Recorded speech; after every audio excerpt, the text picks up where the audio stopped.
കുറ്റ്യാട്ടൂരിലെ പ്രിയപ്പെട്ട കർഷക സുഹൃത്തുക്കൾക്ക് വളരെയധികം സന്തോഷത്തോടു കൂടിയാണ് ഈ വീഡിയോ സമർപ്പിക്കുന്നത്.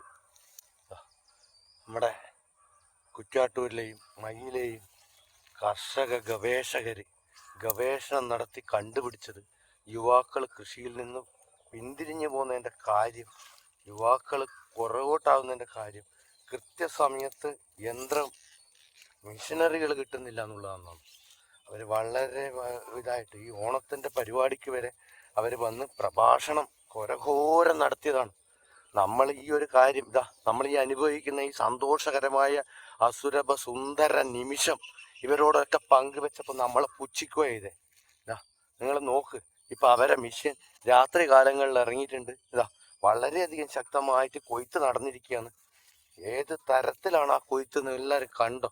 വിളവെടുപ്പിൻ്റെ അലാഖിൻ്റെ അവലും കഞ്ഞിയായത്. ഇത് കാണോ നമ്മളെ കർഷക സുഹൃത്തുക്കളെ? ഇത് അത്രയും സന്തോഷം നിറഞ്ഞ ഒരവസ്ഥയാണ്.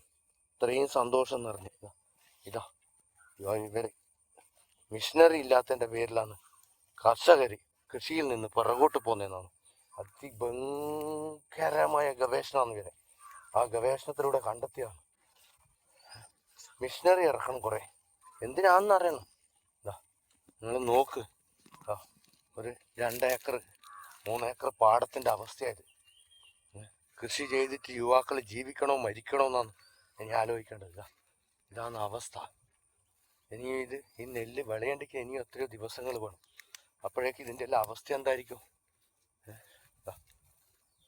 എത്ര സന്തോഷകരമായതാണെന്നറിയാം.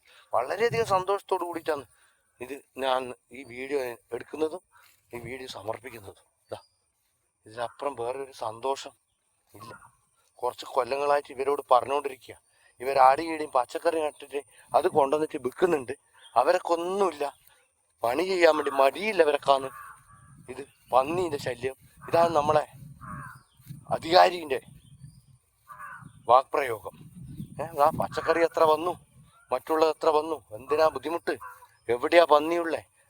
പന്നീൻ്റെ പ്രശ്നം പറയുന്നത് അപ്പം എവിടെയെങ്കിലും കുറച്ച് കൃഷി ചെയ്യുന്ന ആൾക്കാർ പണിയെടുക്കാൻ വേണ്ടി മടിച്ചിട്ട് പറയുന്ന ഒരു സംഭവം എന്നാ പറഞ്ഞേ.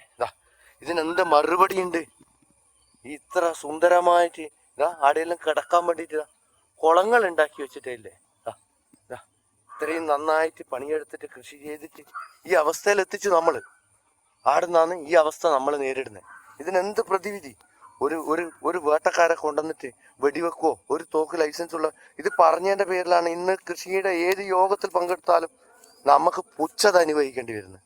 അത് പറഞ്ഞ ഒരൊറ്റ കാര്യത്തിന് മനസ്സിൻ്റെ അത്രയധികം സന്തോഷം കൊണ്ട് പങ്കുവെക്കുന്ന വീഡിയോ ആണ് സുഹൃത്തുക്കളെ. ഇത് ഒരു ചെറിയൊരു ഭാഗം മാത്രം. ഇതിൻ്റെ അപ്പുറത്തുള്ളത് തേച്ചും എല്ലാം പോയിരിക്കുക. ഒന്നും പറയാനില്ല. വളരെയധികം സന്തോഷം.